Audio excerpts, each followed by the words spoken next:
Giant Voice, the official podcast of the U.S. Navy's largest overseas installation, Commander Fleet Activities Yokosuka. This is the Giant Voice Podcast.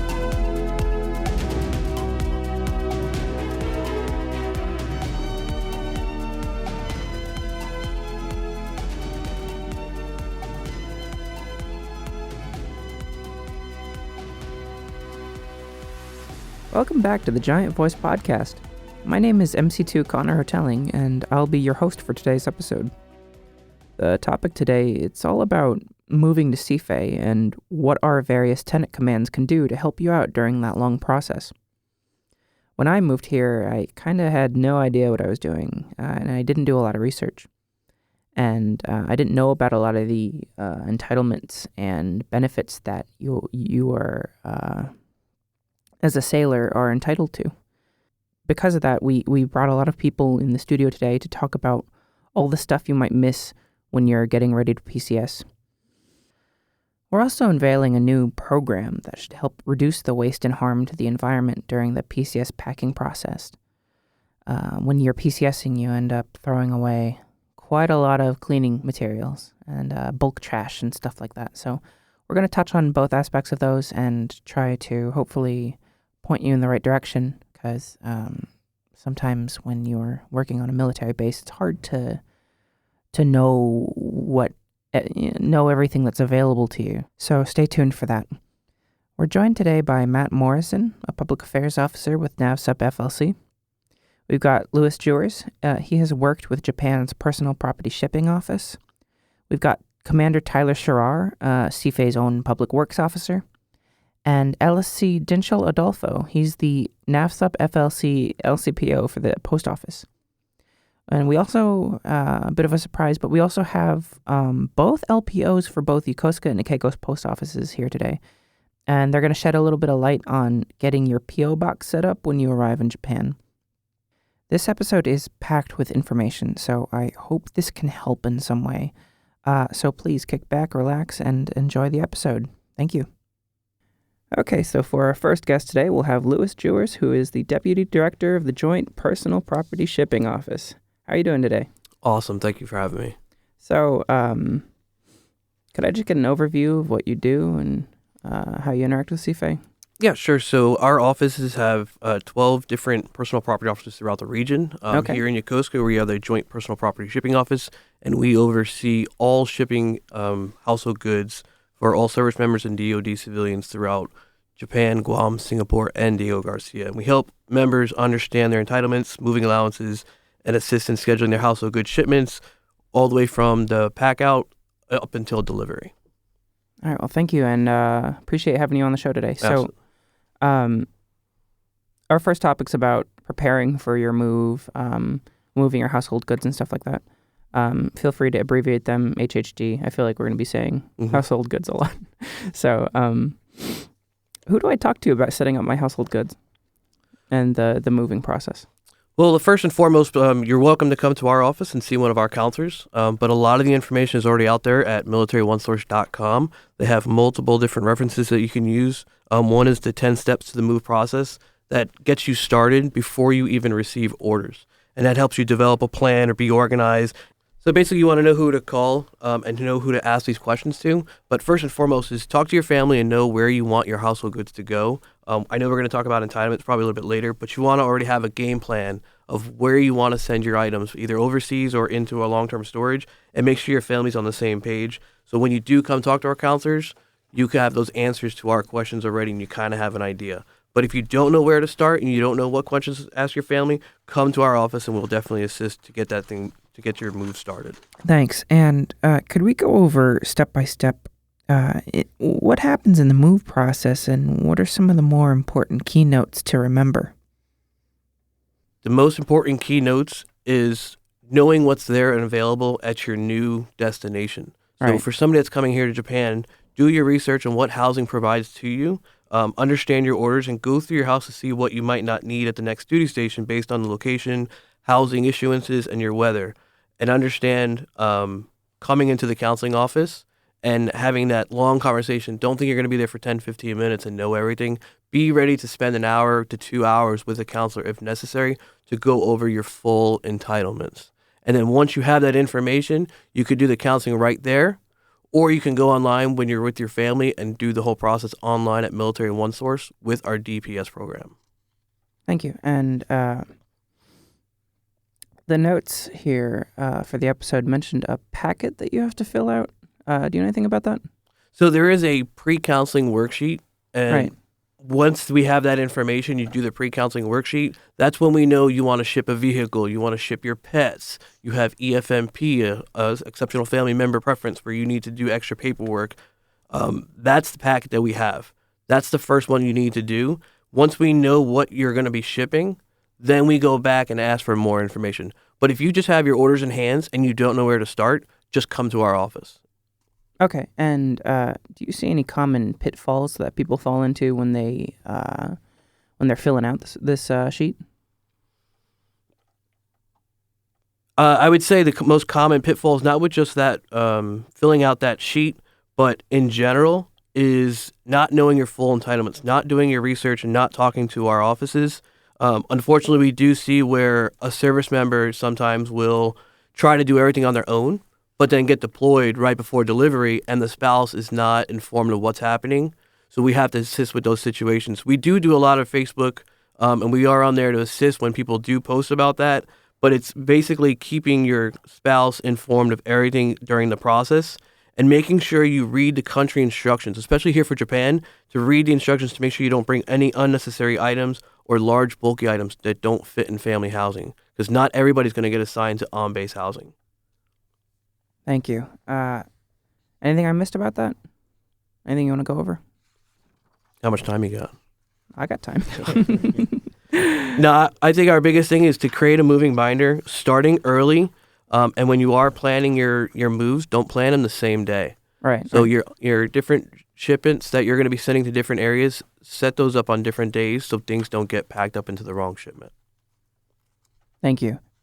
So our next topic today is about the types of shipment and storage options. So I'm not quite familiar. Are there different storage options for shipping HHG?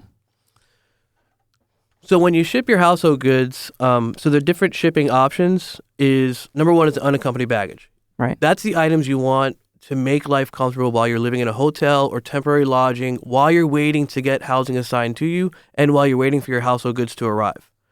Your household goods, your HHG shipment, that's the items that you're going to live with for the next 2 to 3 years. Your standard household good items that's going to make you and your family comfortable while you're here overseas.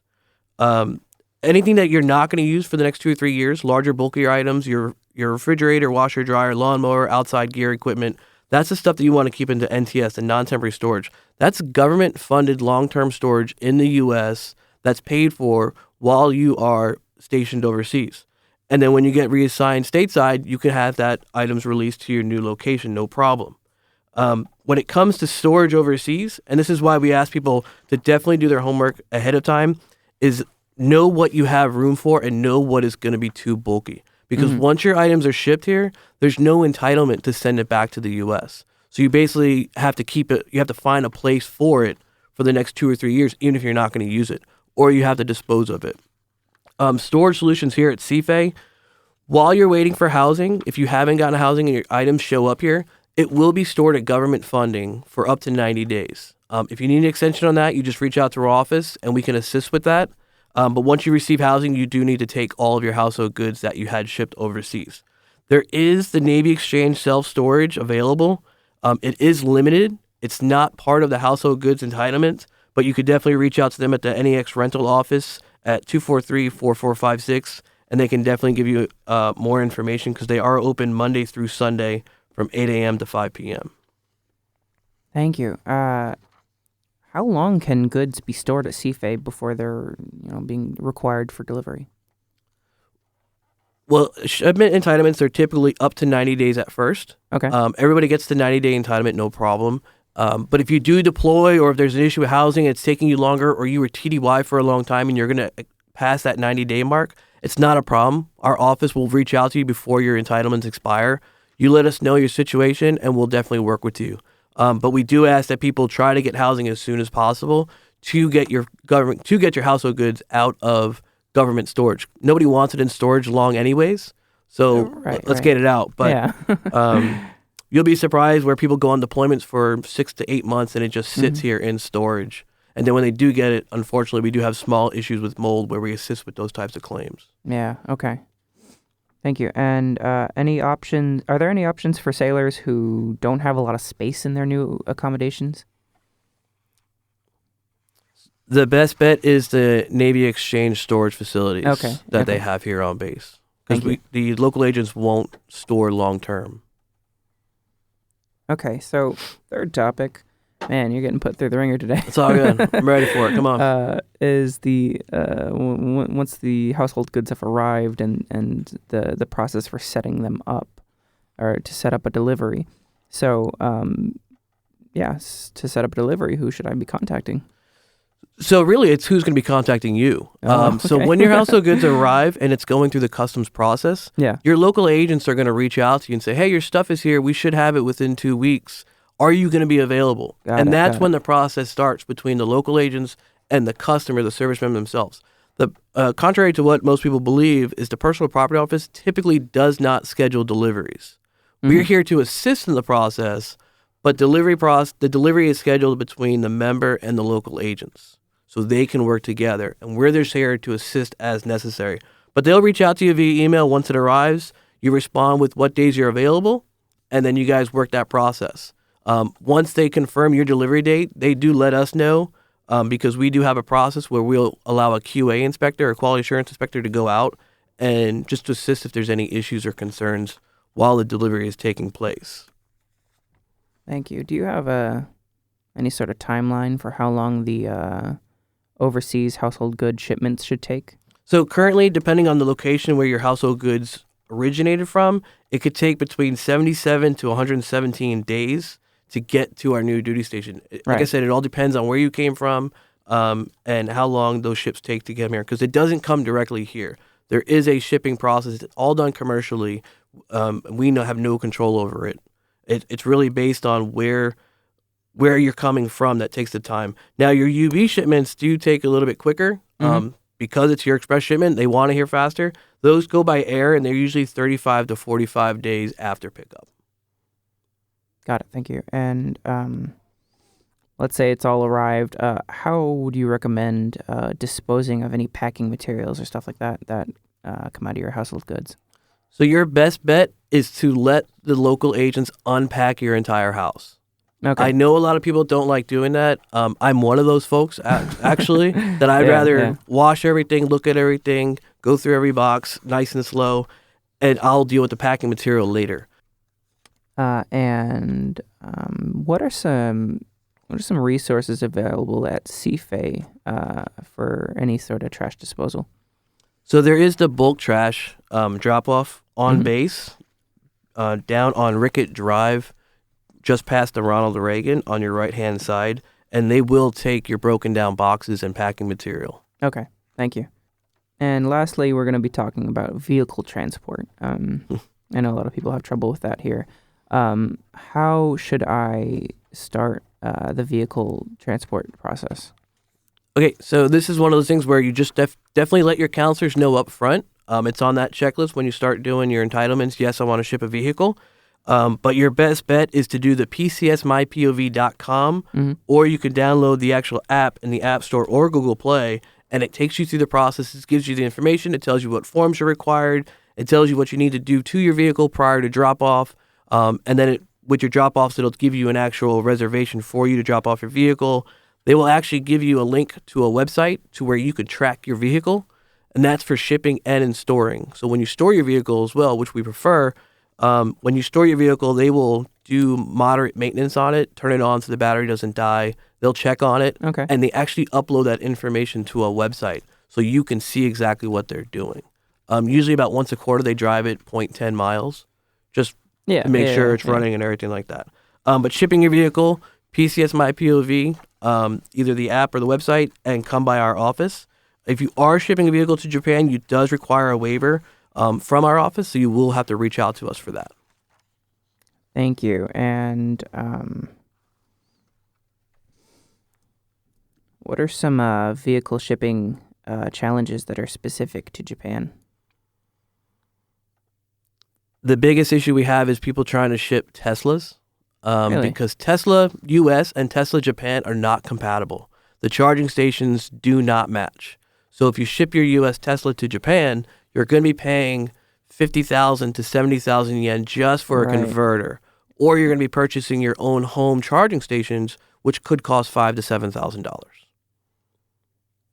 Okay. And what's CFAY's stance on what vehicles are or are not allowed on base? It could be anything from like scooters, motorized stuff like that. I would say the smallest ones are the motorized electric scooters, skateboards, one wheels, things like that. But the vehicles themselves, you can ship them here. The motorcycles and the smaller CC'd motorcycles you can ship, and some of them will be on base only, and then some will be registered for on and off base. Okay. Do you know where they get that kind of... Do you know where that gets registered to? The information? Yeah.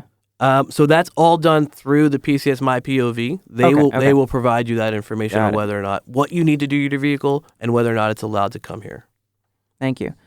And that's all I got for you, sir. Thank you. For our next guest, we have CFAY's PWO. Would you like to introduce yourself, sir? Yes, thanks. Commander Tyler Sharar. I'm the Public Works Officer at CFAY. I've been here about 2 years, and we run all of the facilities, utilities, transportation, and environmental services for the base.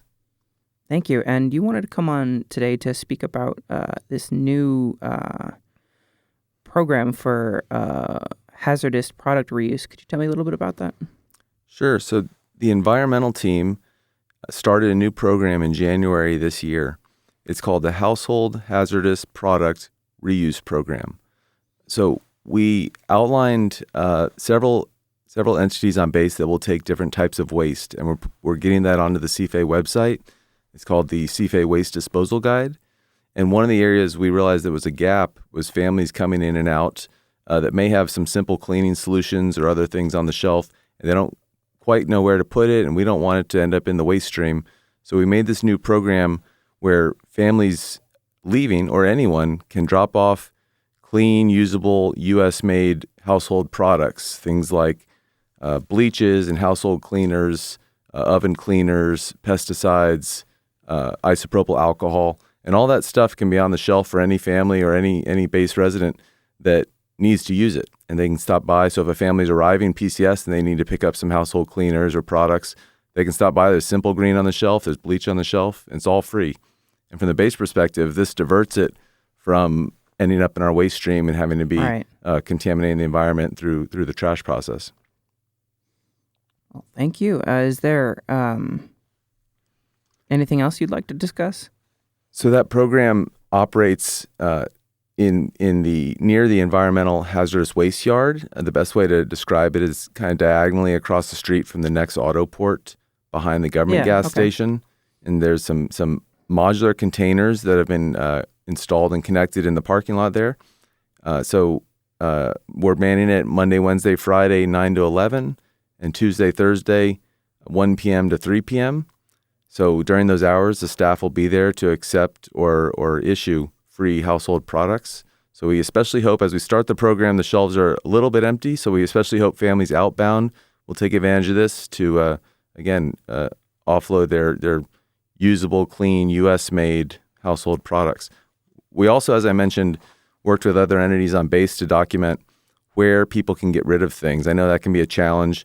Off base, the sorting is much more strenuous than on base, but we still require certain products to go to certain recycling sources. So the PWD-run Qualified Recycling Program has a yard. It's also in vicinity, just behind the auto port and behind the next taxi operation. So the recycling program can take things like metal furniture and small appliances, textiles, clothing, used lube and fuel oils. Mm-hmm. And recently this year, we started cooking oils as well. So you can actually deposit used cooking oil, just put it in any jug, deliver it back there. And they're open from 8 to 3:30, Monday to Friday. And that way we can actually sell and make money on those recycled products, and we put that money back into the base through community projects. 2 other venues that will accept used products. The Auto Skills Center is run by MWR. It's behind the next Autoport as well. And they accept tires, engine oils, transmission fluids, car batteries, and other things you might think of that could be hazardous waste coming off of a vehicle or recyclable waste. And then finally, the next Car Care Center. That's the next shop that's attached to their Autoport. And they accept other similar car products such as flares. You might know someone with an expired flare coming out of their car. Propane tanks, coolants, engine oil, diesel gas. So please do use those venues to get rid of used products in an appropriate way. That helps us as we pick up the general recyclables and the general waste. We do sort those through a contract on base, but the more products we can get to the right venue helps protect the environment, lowers our cost of operations, and helps us sustain the base more efficiently. Thank you, sir. And if I had any questions about what can or can go into these programs, who should I contact? So that's one of the challenges. We are going to put this waste disposal guide on the CFAY website. Mm-hmm. So if you Google, CFAY, the CNIC site. The CNIC site. That a lot of people use it for the airport shuttle information, the FAST team information. So there's some public works information there as well about how to fix a facility service request, or this waste guide will be there as well. Specifically for the environmental program on household hazardous reuse, 243-4100 is the DSN number. From a cell phone, that would be 046-816-4100. And the recycling yard is 243-3817. And of course, if you Google MWR Auto Center or Next Car Care, they also, of course, have their own lines. All right, sir. That's all the questions I had today. Thank you very much. Thank you. Appreciate it. We'll be moving on to the mail and post office services. I'll let you get adjusted there. Could you folks introduce yourself? First of all, good morning. I'm Chief Adolfo. I'm the current LCPO and acting postmaster right now in Yokosuka and Ikego post office. And then I have here Arswan Hughes. Good morning. My name is Arswan Hughes. I am the LPO at the Ikego post office. Hey, good afternoon, everybody. I'm Petty Officer Bryant, and I am actually the LPO for the Yokosuka post office on base. All right. Thank you guys for coming today. So the first question is about getting a post office box and whether or not you can do that prior to arriving at CFAY. Is that an option? To be honest, yes. So we get a couple options on that one. If the service members already have like their sponsors or helping them out before moving here, they can also assign request for a temporary box for the time being once they get here, and then when they fully arrive in Japan, we still need to see them in the post office so we can start the necessary paperwork and make sure they assign the right address box for them. Also, there's in the USPS there's a website that they can do a change of address once they get their temporary address from us. The only caveat on that one is once they came to Japan, and because depending on whether they were going to be assigned in Ikego housing or Yokosuka housing, that's the only kind of difference on that one. Because if we give you an address here in Yokosuka, and once the family gets here, they were assigned in Ikego housing, then we have to do a change of address from moving from Yokosuka address to a Ikego address. Thank you. And I guess that leads into my next question about changing addresses. Is that a way I can make sure mail gets forwarded to the correct address? Is there a way to do that? Yes. So you would log on to USPS.com and then go to forwarding and change of address. You will be able to forward your mail for 12 months for free. Oh, okay. And then for an additional charge, you can forward for up to another 18 months. I'm not for sure what that charge actually is because it depends, because you can forward from 6 months to 10 months to 12 months to 18 months. And it depends on how long that you want that forwarding. Got it. Thank you. And Let's see. What are some of the other postal services that are offered by CFAY? So we do have regular priority, express. We also have first class, stamps, money orders, MPS. But we are a cashless facility, so we do debit and credit only. Good to know. Okay, and excuse me. What's the difference between a military post office and the USPS? So a military post office, we do offer some different services, such as MPS. If you're not familiar with that, we do have a listing of where you can ship for free.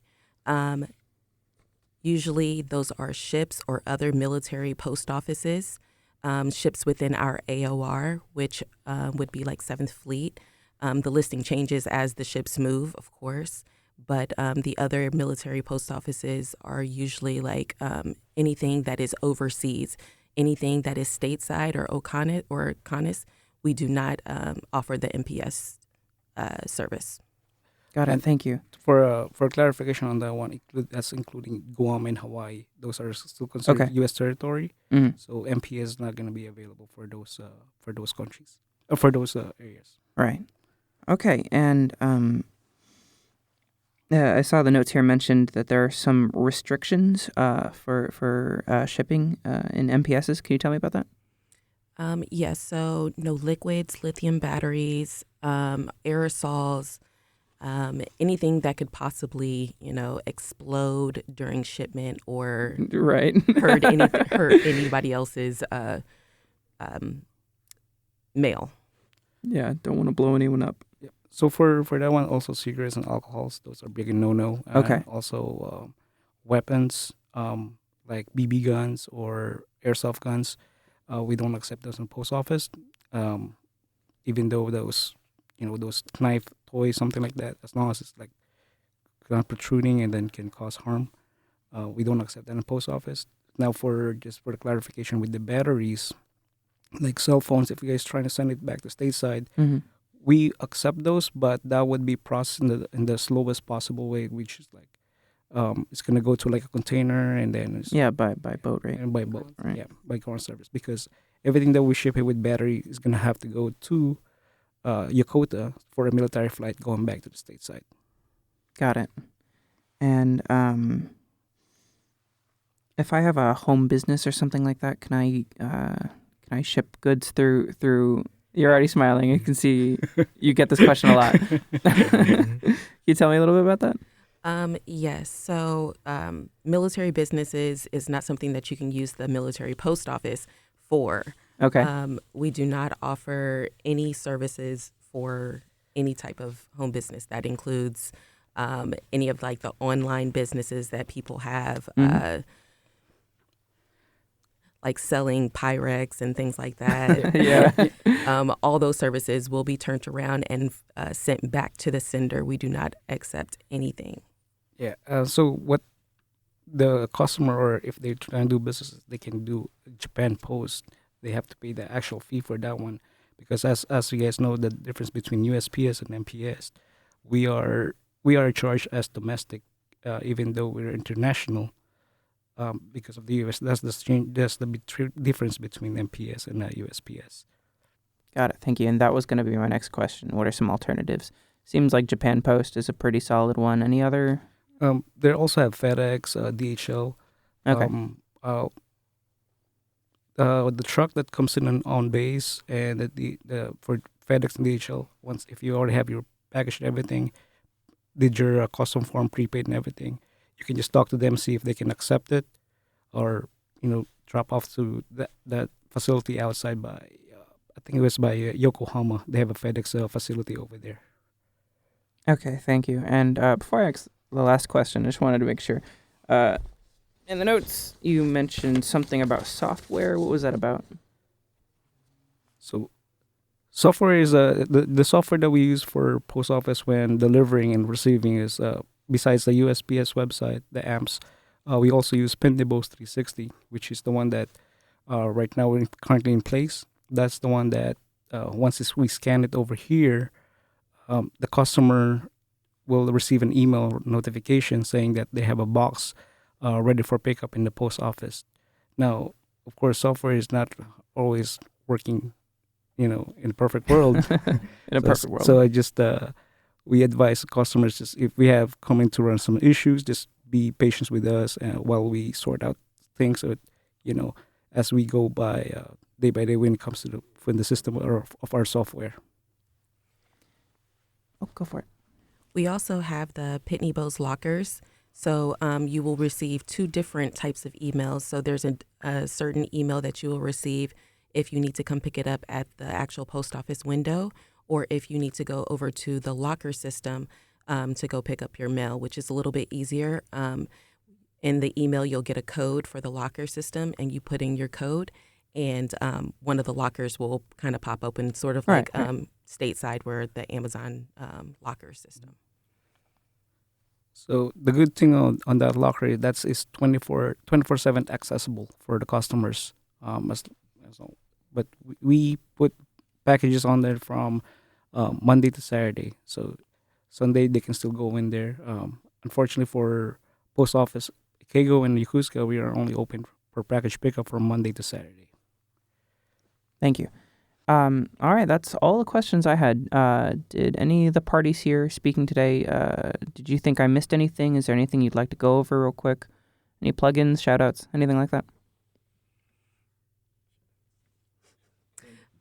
Yes, I do. I just wanted to add that before you get here, instead of just using your sponsor, you can also email Yokosuka Post Office at fe.navy.mil.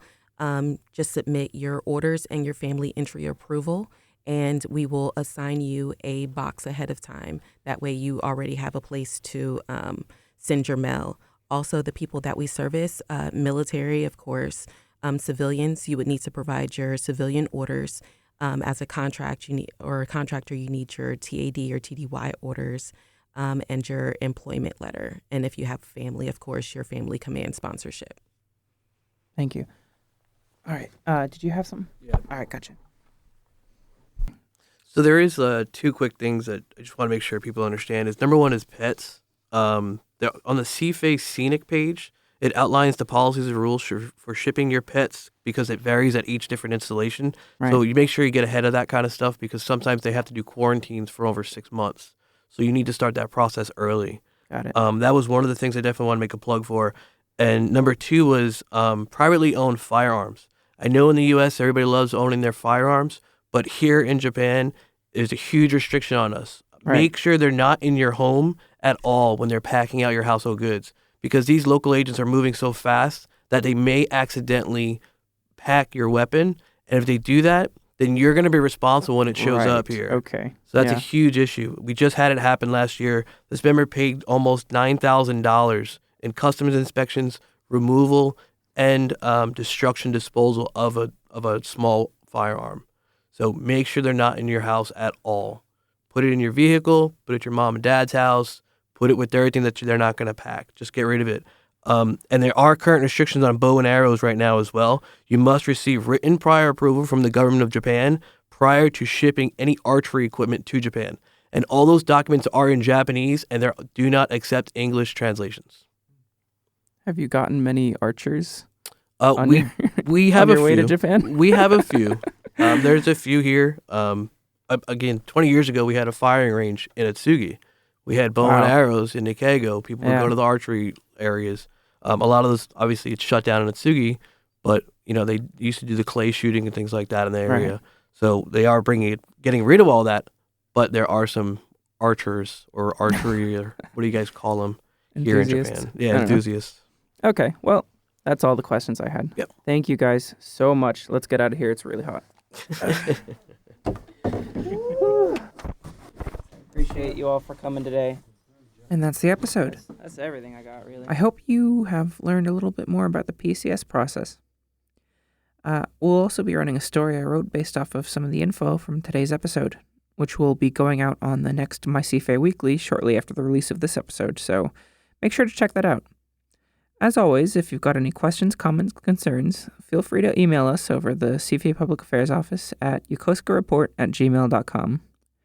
That's yokosukareport@gmail.com. Thanks for listening. I hope packing up goes well, and have a good one. The Giant Voice Podcast is a production of Commander Fleet Activities Yokosuka Public Affairs Office.